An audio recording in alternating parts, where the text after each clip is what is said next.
아멘. 그 카이스트 총장이 그 AI 시대에 학교에서 무엇을 가르쳐야 하는가라는 그 주제를 가지고 글을 썼는데요.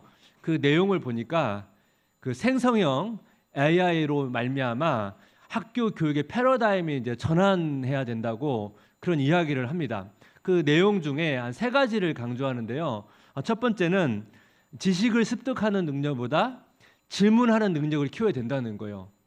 정답을 맞히는 능력이 아니고 어떤 상황이나 사물의 본질을 꿰뚫어 볼 수 있도록 질문하고 이 답을 찾는 능력이 필요하다는 것입니다.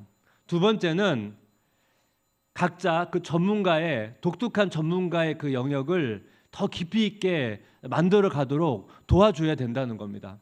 그리고 세 번째는 과학기술이 발달함에 따라서 인간에 대한 이해가 더 깊어져야 된다는 거예요. 그래서 뭐 문학, 역사, 철학 등 그 인문학 교육이 필요하다고 이제 주장을 하는데요.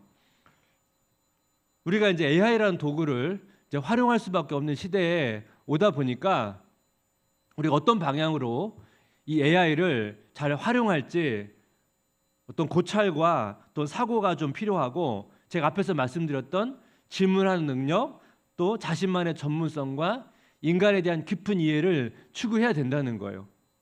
과학기술이 이제 점점 발달되면서 어떻게 보면 이제 자녀에 대한 교육에 정말 고민이 많아질 수밖에 없는데요. 제가 이 3가지를 이제 고민하다가 사실 이 3가지는 기독교에서 매우 지속적으로 강조해왔다는 그 사실을 깨닫게 됐습니다. 신앙에서 여러분 질문하는 능력이 필요합니다. 대표적으로 묵상인데요. 묵상은 하나님에 대해서 또 자식이 자신에 대해서 성경에 대해서 질문하고 답을 찾아가는 능력이거든요. 또 하나님은 각 사람마다 독특한 재능과 은사와 성향을 주셨습니다. 그리고 그것을 발견하고 더 깊이 있게 개발하도록 요구하십니다. 그것이 그 하나님의 부르심에 대한 우리의 자연스러운 반응이거든요. 여러분, 개발한다는 것은 더 깊이 있는 것을 추구하는 거예요. 더 깊은 신앙으로 나아가는 것입니다. 세 번째, 기독교는 관계 공동체입니다. 관계 공동체에서 필요한 것은 사람에 대한 이해예요. 사람에 대해서 피상적인 이해를 가지고 있으면 이 관계나 공동체에서 건강하게 성장할 수가 없습니다. 여러분, 이 3가지가 모두 기독교에서 오랜 시간 동안 강조해 온 가치들이거든요. 이런 차원에서 제가 오늘 본문을 들여다보니까 하나님께서 아브라함에게 이 3가지를 요구하신다는 것을 제가 깨닫게 되었습니다. 오늘 그 내용을 가지고 좀 살펴보기를 원하는데요. 지난주에 아브라함이 아비멜렉과 이제 계약을 맺으면서 그 계약을 잘 해결하고 우물도 되찾으면서 아마 아브라함은 되게 기뻤을 것 같습니다. 근데 그 일 후에 하나님이 아브라함에게 나타나가지고 되게 충격적인 요구를 하십니다. 창세기 22장 1절 2절. 그 일 후에 하나님이 아브라함을 시험하시려고 그를 부르시되 아브라함 하시니 그가 이르되 내가 여기 있나이다. 여호와께서 이르시되 내 아들 내 사랑하는 독자 이삭을 데리고 모리아 땅으로 가서 내가 내게 일러준 한 산 거기서 그를 번제로 드리라. 하나님이 아브라함을 시험하세요. 테스트를 하시는데요. 그 사랑하는 그 독자를 바치라는 거예요. 우리는 그동안 아브라함이 여러 가지 시험을 통과한 것을 살펴봤습니다. 아브라함은 아주 번성한 도시에서 잘 살고 있는데 가나안 땅으로 이주하라는 명령을 받았습니다. 아브라함은 25년 동안 자손과 이 땅에 대한 이 하나님의 약속을 신뢰하면서 기다려야만 했습니다. 그리고 아브라함은 이스마엘과 이삭의 갈등 속에서 이스마엘을 집에서 내보내야만 했습니다. 아브라함 이스마엘을 내보낼 수 있었던 것은 이삭이 있었기 때문입니다. 근데 이스마엘을 내보내자마자 하나님은 지금 이삭을 내놓으라는 거예요. 이 아브라함을 향한 이 하나님의 명령은 아브라함에게 너무 힘들었습니다. 왜냐하면 아브라함이 그동안 여러 고난과 시험을 견딜 수 있었던 것은 이 하나님의 약속에 대한 그 믿음 때문이었거든요. 근데 여러분, 이삭은 하나님께서 주신 약속으로 주신 자녀 아닙니까? 그러다 보니까 이삭을 바치라고 하는 이 명령은 하나님의 그동안 약속했던 그 모든 약속을 이 부정하는 명령처럼 보이기 때문에 아브라함이 이것을 되게 소화하는 것이 쉽지 않았다는 거예요. 아브라함이 그동안 경험했던 이 시험과는 차원이 다른 그 시험 앞에 지금 아브라함이 직면해 있었다는 것입니다. 아브라함은 종과 이삭을 데리고 하나님께서 명령하신 그 땅을 향해 갑니다. 한 3일 정도 걸리는 그 지역 모리아 땅으로 가는데요. 여기에서 아브라함이 그 독특한 행동을 하는데 한번 같이 보겠습니다. 창세기 22장 4절 한번 같이 읽어보겠습니다. 제3일에 아브라함이 눈을 들어 그곳을 멀리 바라본지라.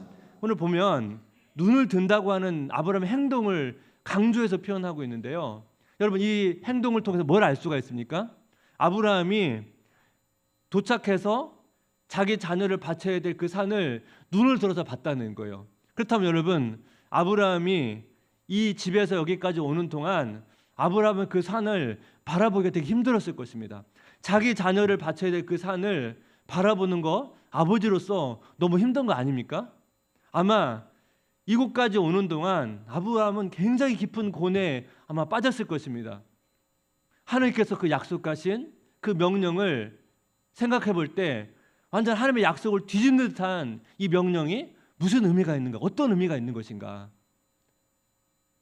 몸은 그 하나님의 명령 때문에 그곳을 향해서 가고 있지만 생각이나 이 감정은 도의가 되지 않기 때문에 자신이 그동안 경험했던 신앙의 이해와 체험을 바탕으로 하나님께 질문하고 묵상하면서 아마 씨름하며 고뇌하는 시간을 아마 가졌을 것입니다. 그리고 그 산 앞에 도착했을 때 아브라함은 자기 나름의 답을 가졌습니다. 산에 오를 때 종은 남겨두고 이삭을 데리고 가는데요. 종들에게 하는 말씀을 보십시오. 창세기 22장 5절. 이 아브라함이 종들에게 이르되 너희는 나귀와 함께 여기서 기다리라. 내가 아이와 함께 저희 가서 예배하고 우리가 너희에게로 돌아오리라 하고, 아브라함은 아이와 함께 이삭과 함께 돌아올 것이라고 말씀합니다. 여러분, 아브라함은 이삭을 지금 번제로 바치는데 어떻게 이삭과 함께 돌아올 수가 있습니까? 답이 있었다는 거예요. 자기 나름의 답을 얻었다는 거예요. 어떤 답입니까? 아브라함은 이 하나님의 약속을 부인할 수가 없는 거예요. 아브라함이 하나님의 약속을 신뢰했습니다. 그 신뢰에 의해서 아브라함은 이삭을 바치지만 하나님께서 죽은 이삭을 다시 살리실 것이라고 하는 그 믿음이 있었다는 거예요. 오늘 창세기에는 나오지 않지만 히브리서에서 이 아브라함의 믿음에 대해서 이렇게 말합니다. 히브리서 11장 17절에서 19절. 아브라함은 시험을 받을 때 믿음으로 이삭을 드렸으니 그는 약속들을 받은 자로 돼 그 외아들을 드렸느니라. 그에게 이미 말씀하시기를 내 자손이라 칭할 자는 이삭으로 말미암으리라 하셨으니 그가 하나님이 능히 이삭을 죽은 자 가운데서 다시 살리실 줄로 생각한지라. 비유컨대 그를 죽은 자 가운데서 도로 받은 것이니라. 여러분, 아브라함은 어떻게 이삭의 부활이라고 하는 이 믿음을 갖게 되었을까요? 어디서 여러분 이것을 갖게 되었을까요? 아브라함은 사라가 이 불가능한 상황에서 이삭을 출산하는 것을 봤습니다. 아브라함은 전능하신 하나님을 경험했습니다. 그래서 도저히 이해할 수 없는 이 하나님의 명령 앞에 그 전능하신 하나님을 묵상하면서 이 질문에 대한 답을 얻었다는 거예요. 그리스도인은 질문하는 사람입니다. 그리스도인은 여러분 묵상하는 사람입니다. 우리가 너무 분주해가지고 우리가 질문하고 또 묵상하고 이 답을 찾아가는 훈련들이 사실 많이 약해졌는데요. 제가 여러 번 우리가 큐티가 중요하다고, 큐티는 묵상하는 거라고 제가 여러 번 제가 강조하고 권면해 드리지 않았습니까? 우리 자녀들에게도 여러분 이 묵상하는 훈련이 필요합니다. 지금 이 시대가 지금 질문하는 능력이 지금 필요하다고 지금 강조하지 않습니까? 우리가 매일 말씀 앞에서 질문하고 또 묵상하고 이 답을 찾아가는 훈련을 하면서 이것을 여러분 여러 영역에 적용하시면 돼요. 가정에서 적용하고 회사에서 적용하고 또 학교에서 적용하고 교회에서 적용해야 된다는 것입니다. 지금 질문하는 능력이 필요하다는 것입니다. 그렇다면 이 아브라함에게 이 주어진 시험은 어떤 교훈을 주시고자 하는 것인지를 우리가 살펴보면서 아브라함의 자손인 우리에게도 계속 여러 가지 시험들이 찾아오거든요. 어떤 가르침이 있는지 두 가지로 좀 나누기를 원하는데, 첫 번째, 우리에게 주어진 시험은 어떤 가르침을 주는가? 첫 번째, 우리는 더 깊은 신앙으로 나아가야 된다는 것입니다. 아브라함은 사라의 출산을 통해서 여러분 전능하신 하나님을 여러분 경험했습니다. 아브라함은 사라를 보호하시는 그 하나님의 은혜를 애굽에서도 경험하고 그랄에서도 경험했습니다. 아브라함은 이 나그네를 극진히 환대하는 섬김을 보여줬습니다. 또 소돔 땅을 향하여 그랄 땅을 향하여 중보하는 그 선지자 사명을 여러분 감당했습니다. 이 아비멜렉과의 갈등 속에서 양보하는 믿음과 또 때로는 그 왕을 책망하는 그런 리더십을 보여주었습니다. 여러분 이 정도면 여러분 아브라함의 신앙 진짜 좋은 거 아닙니까? 근데 하나님은 아브라함의 신앙이 더 깊어지기를 원한다는 거예요. 그래서 지난 인생을 통해서 경험했던 그 모든 신앙의 깨달음과 체험을 더 통틀어서 마치 종합시험을 보는 듯한 그런 시험을 지금 치르고 있거든요. 아브라함은 하나님께서 이삭을 살리실 거라고 하는 그 믿음이 있었기 때문에 그 모리아산에 올라가서 이삭을 바칠 때 거침이 없이 행동합니다. 주저함이 없습니다. 그래서 여호와의 사자가 다급히 나타나서 아브라함을 말리거든요. 창세기 22장 12절 사자가 이르실 때 그 아이에게 내 손을 대지 말라. 그에게 아무 일도 하지 말라. 내가 내 아들 내 독자까지도 내게 아끼지 아니하였으니 내가 이제야 내가 하나님을 경외하는 줄 아노라. 내가 이제야 내가 하나님을 경외하는 줄을 아노라. 여러분 이 말씀을 딱 보면 하나님께서 아브라함이 이 시험을 통과하는 과정을 통해서 아브라함의 믿음을 이제 마치 이때 이 순간에 깨달은 것처럼 이렇게 표현하고 있거든요. 근데 우리가 하나님의 성품을 알잖아요. 하나님은 전지하시거든요. 그렇기 때문에 하나님은 이미 아브라함의 믿음을 알았다고 보는 것이 더 자연스럽거든요. 사실 아브라함은 자신의 믿음이 어느 정도인지를 모르죠. 그래서 우리가 보통 이런 시험을 통해서 자기 신앙의 현 수준을, 현 단계를 보통 발견하거든요. 하나님은 이 시험을 통해서 아브라함이 자기 신앙이 어느 정도인지를 발견할 뿐만 아니라 이 묵상과 이 순종을 통해서 아브라함의 믿음이 더 깊어지기를 원하셨다는 거예요. 그래서 아브라함은 이 종합시험을 잘 통과했습니다. 도저히 이해할 수 없는 그 하나님의 요구 앞에 그 하나님을 끝까지 신뢰하면서 이 시험을 통과를 했습니다. 여러분 이것이 우리에게 주는 교훈이 뭐가 있습니까? 우리가 하나님을 믿고 하나님의 자녀가 된 이후에 이 땅에 죽기 전까지 이 성화라고 하는 이 과정을 거치는데요. 오늘 본문의 내용을 근거로 성화를 정의한다면 성화는 자기 신앙을 유지하는 것이 아니라 더 깊은 신앙으로 나아가는 것입니다. 성화는 신앙을 유지하는 게 아니고 여러분 더 깊은 신앙으로 나아가는 것입니다. 여러분 바울의 기도를 보십시오. 데살로니가전서 5장 23절에 한번 같이 읽겠습니다. 시작. 평화의 하나님께서 친히 여러분을 완전한 거룩하게 해주시고 우리 주 예수 그리스도께서 오실 때에 여러분의 영과 혼과 몸을 흠이 없이 완전하게 지켜주시기를 빕니다. 하나님께서 우리가 나중에 죽어서 천국에 가게 되면 우리가 완전히 거룩한 존재가 되지만 하나님 이 땅에서 어떻게 해요? 우리를 완전히 거룩하게 해주시기를 원하시는 거예요. 그렇게 일하신다는 거예요. 하나님 우리가 대충 거룩해지기를 원하지 않으세요. 그것에 만족하지 않으세요. 왜 그렇습니까? 하나님의 자신의 특징 때문에 그렇습니다. 어떤 특징이 있습니까? 이사야 6장 3절 서로 불러 이르되 거룩하다 거룩하다 거룩하다 만군의 여호와여 그의 영광이 온 땅에 충만하도다 하더라.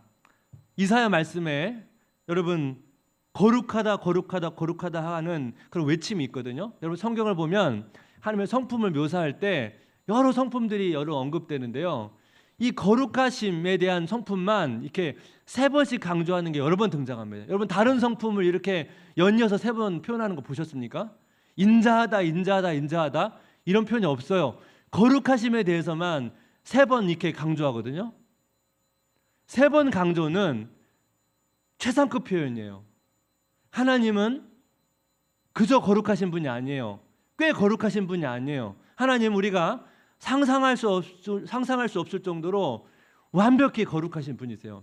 하나님이 그런 분이시다 보니까 우리가 대충 거룩하신 거를 대충 거룩한 정도를 만족하지 못하세요. 그래서 하나님은 지금도 우리가 더 거룩해지기를 원하시고 일하세요. 그래서 여러분 이스라엘 백성이 애굽에서 나와서 가나안 땅에 들어갈 때 그 광야에서 고생을 하지 않습니까? 40년을 걸립니다. 근데 여러분 애굽에서 가나안 땅까지 무역길로 가면 그렇게 긴 시간이 걸리는 거리가 아니에요. 그럼 여러분 이 광야 40년은 어떤 의미가 있는 것입니까? 하나님은 이스라엘 백성이 대충 거룩한 정도가 아니고 완전히 거룩하기를 원하신다는 거예요. 그래서 이스라엘 백성이 그 40년 동안 그 광야를 통해서 이 거룩함을 훈련을 받았다는 것입니다. 제가 요즘에 신앙교육에 좀 패러다임을 전환하려고 뭐 전문가도 만나고 좀 고민을 하고 있습니다. 작년부터 제가 이제 고민을 하기 시작했는데요. 여러분 AI 시대에 지금 학교 교육의 패러다임이 좀 바뀌어야 된다고 지금 말하고 있는데 뭐 신앙 교육은 학교 교육보다 좀 더 뒤처지고 있지 않는가? 그런 고민을 하다 보니까 제가 이제 작년부터 이 부분을 가지고 고민도 하고 뭐 전문가도 만나고 그런 시간을 가지고 있는데요. 여러분 신앙의 교육은 재미도 있어야 되고 깊이도 있어야 됩니다. 이 두 마리의 토끼를 잡아야 되다 보니까 여러분 사실 그 답을 찾아가는 과정은 쉽지는 않아요. 그래서 제가 고뇌하고 있는 거거든요. 제가 최근에 한 전문가를 만나가지고 제가 이제 어떤 신앙 교육을 하기를 원하는지를 제가 막 설명을 했더니 그분께서 저한테 어떤 얘기를 하셨냐면 한국 교회에서 아무도 시도하지 않는 거를 지금 제가 하고 있다고 그런 얘기를 하면서 시도하는 거, 시작하는 것 자체가 귀하다고 그렇게 저를 격려해 주더라고요. 그래서 제가 이제 깨달은 거죠. 제가 상상하는 게 너무 앞질러 갔구나. 그리고 또 하나 이것을 위해서 단계를 밟아서 좀 가야 되겠구나 해가지고 제가 지금 그거를 놓고 고민하고 있습니다. 언젠가 제가 이제 이거를 성도님께 나눌 기회가 있을지 모르겠는데요. AI 시대에 깊이가 필요하다지 않습니까? 전문가도 깊이가 좀 필요하다고 하는데 여러분 신앙도 깊이가 필요해요. 신앙도 여러분 더 깊어져야 됩니다. 저는 목회자로서 제 신앙의 깊이가 얕다고 생각하다 보니까 저도 여러분 더 깊어지려고 진짜 애를 쓰거든요. 성도님은 저를 설교할 시간대밖에 못 보니까 제가 얼마나 애를 쓰는지 모르지만 저는 이제 훈련을 지금 3개나 하고 있거든요. 훈련생들은 제가 얼마나 애를 쓰는지를 알까요? 그나마 저를 가장 가까이서 보니까 저도 애를 쓰고 있거든요. 성도님도 마찬가지입니다. 성도님도 지금 여러분 신앙에 만족하시면 안 됩니다. 더 깊어지셔야 됩니다. 왜냐하면 신앙의 깊이는 끝이 없어요. 여러분 유럽에서 중세 때 교회가 너무 이제 무너지다 보니까 종교 개혁을 했습니다. 이 종교 개혁의 가치를 추구했던 교회들은 굉장히 경건했습니다. 그래서 여러분 워낙 핍박이 심하다 보니까 목회자나 여러분 성도나 다 신앙이 좋았어요. 깊었어요. 전에도 한번 말씀을 드렸는데 그 네덜란드 농부가 밭에 일을 마치고 옆에 일했던 농부랑 같이 하나님에 대해서 삼위 하나님에 대해서 묵상한 걸 나누고 여러분 그 정도로 여러분 하나님에 대한 성경에 대한 이해가 깊었었거든요. 근데 여러분 지금 네덜란드가 어떻습니까? 지금 유럽이 어떻습니까? 워낙 하향평준화 돼가지고 지금 완전 지금 선교지가 되지 않았습니까? 우리나라도 마찬가지예요. 뭐 한국 교회가 위기라고 말하는데 여러분 이 깊이를 포기하면 다 잃어버릴 것이고 한국도 여러분 선교지가 될 가능성이 높다는 것입니다. 앞으로의 시대 깊이가 필요하대요. 여러분 자기 삶의 현장에서 자기 전문적인 영역에서의 깊이도 필요하고 동일하게 여러분 신앙의 깊이도 필요합니다. 그러니까 여러분 올 한 해 동안 고민해 보십시오. 나 신앙이 더 깊어지기 위해서 난 무엇을 해야 되는 것인가. 그래서 여러분 올 한 해를 마쳤을 때 내 신앙이 조금 더 깊어졌구나. 그런 고백을 하시는 성도님이 되시기를 주님의 이름으로 축복합니다. 우리에게 주어진 시험은 어떤 가르침을 줄까? 두 번째는 뭐냐면 우리는 하나님의 구원이 필요한 죄인이라는 거예요. 오늘 본문을 보시면 또 불편한 질문이 하나 있습니다. 어떻게 하나님께서 아브라함에게 사랑하는 그 자녀를 번제로 바치라고 할 수 있는가? 여러분 이 질문은 좀 불편한 질문입니다. 그 당시 이 가나안 민족 중에 사람을 제사로 바치는 민족이 있었습니다. 근데 여러분 좀 차이가 있습니다. 이 가나안 민족이 인신, 사람을 제사로 드리는 이유는요, 자신이 뭔가를 얻기 위해서 사람을 제물로 바치는 거예요. 가나안 인신 제사의 목적은 자기의 욕망을 채우기 위해서 사람을 이용하는 거거든요. 그래서 하나님께서 가나안의 인신 제사를 가증히 여기셨거든요. 근데 하나님께서 인신 제사를 이렇게 가증히 여기셨는데 어떻게 아브라함에게 이삭을 바치라고 할 수 있는가? 그러려면 여러분 제사를 좀 이해해야 되거든요. 제사는 어떤 의미가 있습니까? 죄를 지은 사람은 반드시 자기 죄에 대해 책임을 져야 됩니다. 그래서 짐승을 대신해서 죄를 전가해 가지고 그 짐승을 여러분 바쳤거든요. 그렇다면 여러분 이런 관점에서 아브라함이 이삭을 바친다는 것은 어떤 의미가 있습니까? 아브라함은 죄인이고 이삭도 죄인이라는 거예요. 그래서 어떻게 해요? 자기 죄에 대해 책임을 져야 되는 죄인이라는 것입니다. 그래서 아브라함이 이삭을 바친다는 것은 어떻게 하나님께서 아브라함에게 이삭을 바치라고 할 수 있어라가 이거 아니고 아브라함이나 이삭이나 자기 생명을 바칠 수밖에 없는 죄이라는 사실들을 오늘 성경은 말해주고 있다는 것입니다. 아브라함이 이삭이 분명 신앙이 성숙했겠지만 여러분 신앙이 성숙한다고 우리가 죄이라는 사실이 사라집니까? 아브라함이나 이삭이나 그 시대에 살아가는 하루 또 한 주 한 주 사실 하나님의 은혜로 살아가고 있거든요. 그래서 이 사실이 왜 이렇게 중요하냐면 내가 죄이라는 사실을 깊이 깨달아야 하나님께서 나를 대신해서 준비하신 이 어린 양의 은혜를 알 수 있다는 거예요. 창세기 22장 13절 아브라함이 눈을 들어 살펴본즉 한 수량이 뒤에 있는데 뿔이 수풀에 걸려 있는지라 아브라함이 가서 그 수량을 가져다가 아들을 대신하여 번제로 드렸더라.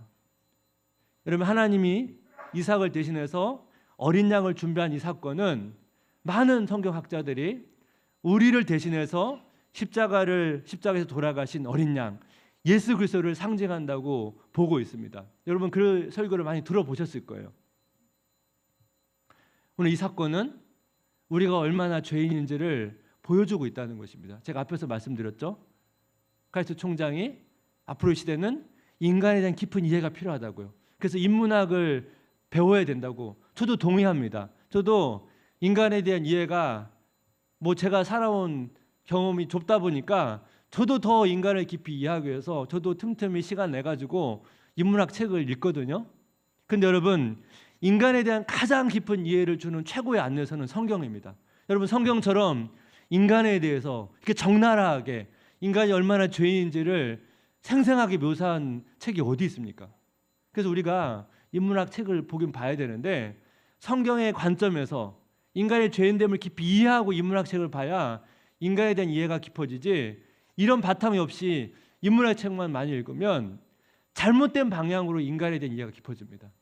그래서 우리가 성경을 봐야 되는데요. 여러분 말씀 하나 볼까요? 요한계시록 5장 6절 상반절만 같이 보겠습니다. 같이 읽습니다. 시작. 내가 또 보니 보좌와 내 생물과 장로들 사이에 한 어린 양이 서 있는데 일찍이 죽임을 당한 것 같더라. 십자가에 죽으시고 부활하셔서 하늘 승천하신 예수님의 모습은 일찍이 죽음을 당한 어린 양처럼 서 계신다는 거예요. 이게 무슨 의미입니까? 예수님은 이 땅에 십자가를 지시는 과정에서 그 받으신 상처를 가지고 서 계신다는 거예요. 예수님은 부활하셔서 승천하셨습니다. 그렇다면 여러분 왜 굳이 그 하늘 보좌 우편에 서 계시는 동안에 왜 이 땅에 가지신 그 상처를 굳이 가지고 서 계시냐는 거예요. 전능하신 하나님 아닙니까?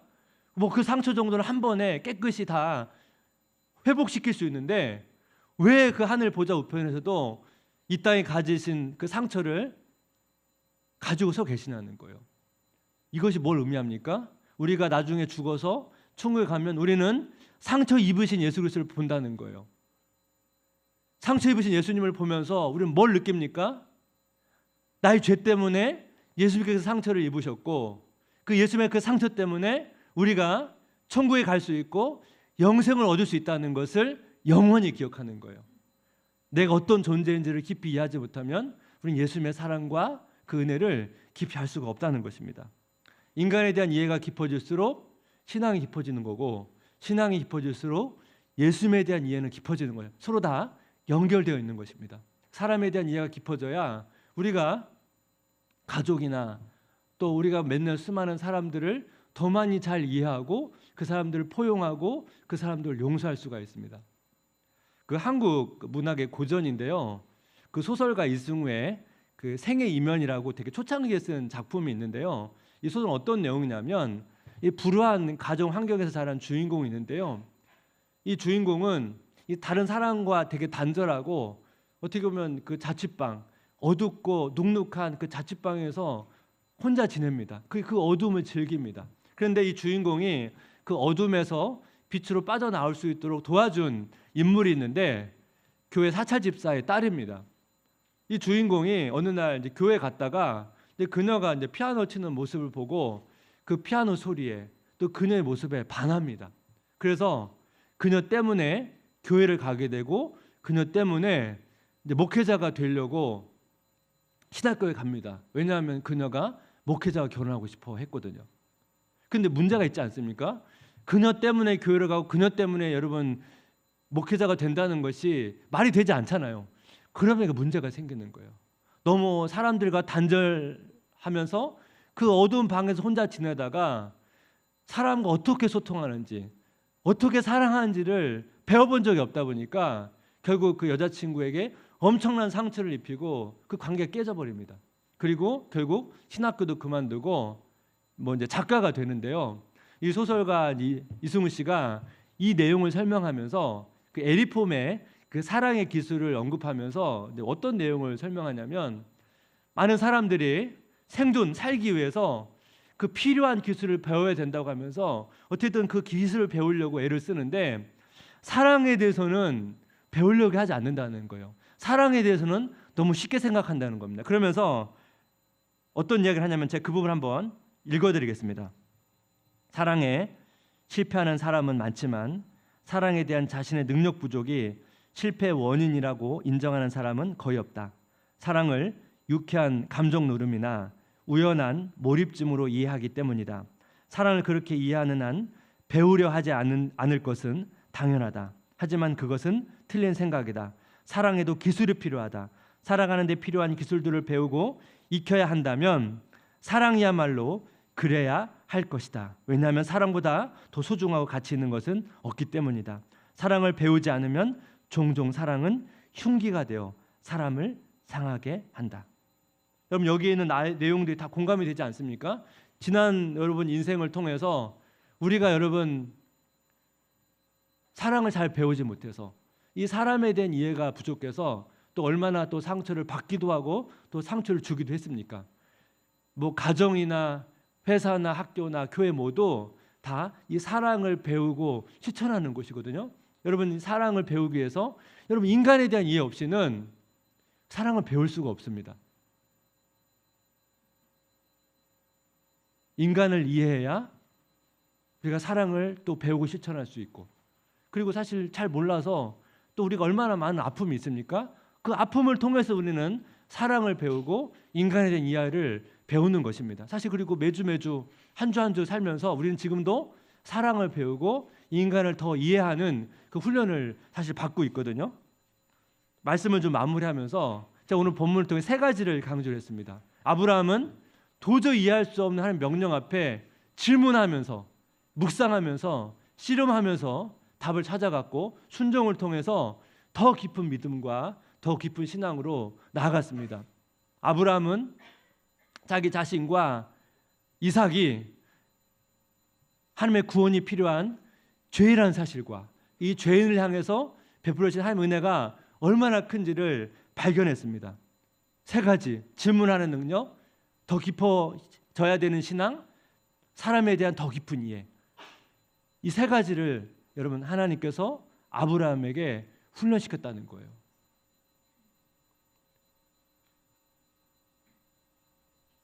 AI 시대에 이 세 가지가 필요하다는데요.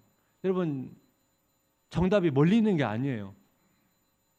성경은 오래전부터 이 세 가지가 필요하다는 것을 강조했습니다. 중요한 건 뭐예요? 훈련하는 거예요. 이 세 가지를 훈련하는 것입니다. 신앙을 훈련하는 것이 가장 시대를 앞서가는 것이라는 것을 우리는 본문을 통해서 알 수가 있습니다. 우리를 위해서 상처 입으신 예수님, 어린 양 예수 그리스도께서 우리 함께 하십니다. 그 예수님의 은혜 안에서 질문하시고 더 깊은 신앙으로 나아가시기를 주님의 이름으로 축복합니다. 우리 같이 말씀을 생각하면서 그 예수님의 그 길이라고 하는 그 찬양을 가지고 우리 같이 고백하고 찬양하고 기도하겠습니다. 안개 속에서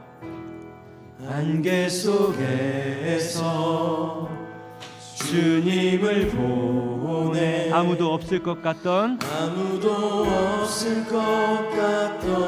그곳에서 손 내미셔서 나를 붙드네 나를 붙들네 길 잃고 쓰러져 가던 그곳에서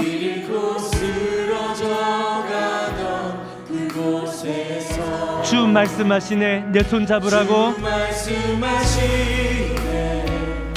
내 손 잡으라 내가 곧 길이요 진리 생명이니 내가 곧 길이요 진리 생명이니 나 그 길을 보내 나 그 길을 보내 주 예비하신 곳 주 예비하신 다른 길로 돌아가지 않으리 다른 길로 돌아서지 않으리 예수의 길 그 좁은 길 그 좁은 나는 건네 주 손잡고 나는 건네 주 손잡고 그 무엇도 두렵지 않네 그 무엇도 두렵지 않네 주님 주신 약속 내게 있으니 주님 주신 약속 내게 있으니 세상의 길 그 험한 길 세상의 길 그 험한 길 승리 안에 성령으로 승리하네 성령으로 그 무엇도 바라지 않네 그 무엇도 바라지 않네 저 하늘에 내 소망 있으니 저 하늘에 내 소망 있으니 주 말씀하시네 내 손 잡으라고 주 말씀하시네 내 손 잡으라고 내가 곧 길이요 진리 생명이니 나 그 길을 보내 나 그 길을 보내 주 예비하신 곳 주 예비하신 다른 길로 돌아서지 않으리 다른 길로 돌아서지 않으리 예수의 길 예수의 그 좁은 길 더 깊은 신앙의 길로 나는 건네 주 손잡고 건네 주 손잡고 그 무엇도 두렵지 않네 그 무엇도 두렵지 않네 주님 주신 약속 내게 있으니 주님 주신 약속 내게 있으니 세상의 길 그 험한 길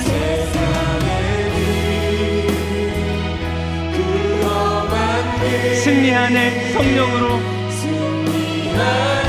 승리하네 성령으로 그 무엇도 바라지 않네 그 무엇도 바라지 않네 저 하늘에 내 소망 있으니 예수의 길 예수의 길 그 좁은 길 그 좁은 길 더 깊은 신앙으로 나는 건네 나는 건네 주 손잡고 주 손잡고 그 무엇도 두렵지 않네 그 무엇도 두렵지 않네 주님 주신 약속 내게 있으니 주님 주신 약속 내게 있으니 그 세상의 길 그 험한 길 세상의 길 그 험한 길 승리하네 성령으로 승리하네 성령으로 그 무엇도 바라지 않네.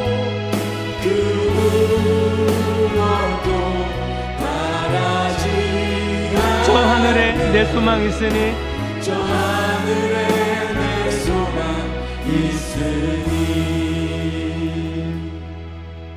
이 시간 말씀을 기억하고 우리 찬양을 기억하면서 같이 기도하면 좋겠습니다. 앞으로 이 깊이를 추구하지 않으면 되게 살기 힘든 시대라고 이야기를 하고 있습니다. 여러분, 우리가 먹고 살기 위해서 여러분 얼마나 애를 쓰고 있습니까? 한 가정을 책임지고 그것을 유지한다는 거 쉬운 게 아닙니다. 생존을 위해서 싸워야 됩니다. 우리가 너무 이 생존을 위해서 싸우다 보니까 어떻게 보면 다른 전문성의 깊이를 막 추구하고 이것을 위해서 애쓰지만 신앙이 깊어지는 부분에 대해서는 우리가 고민하지 않고 살아갈 때가 많이 있다는 것입니다. 여러분, 신앙의 깊이를 잃으면 모든 것을 잃는 것입니다. 우리가 이 시간 같이 한번 기도할 때 아브라함이 그 시험 앞에 질문하고 묵상하고 씨름하면서 그 고뇌의 길을 걸어갔던 것처럼 하나님 우리에게 이 질문하는 신앙, 또 질문을 통해 묵상하는 신앙을 회복시켜 주시길 원합니다. 상처 입으신 예수 그리스도 그 어린 양을 바라보면서 내가 얼마나 죄인인지, 내가 얼마나 연약한 존재였는지를 깨닫고 그 죄인에게 베풀어진 그 예수님의 은혜와 사랑이 얼마나 큰지를 맛볼 수 있도록 인도해 달라고 같이 기도하면 좋겠습니다. 상처 입으신 예수 그리스도를 바라보면서 질문하는 신앙, 더 깊어지는 신앙, 또 영혼에 대한, 사람에 대한 더 깊은 이해를 가진 신앙, 이 세 가지의 제목이 나 자신과 우리 가정과 우리 교회 이외에 아름답게 열매 맺어갈 수 있도록, 더 깊어져 갈 수 있도록 우리 간절한 마음을 가지고 동서로 같이 기도하기를 원합니다. 같이 기도하겠습니다.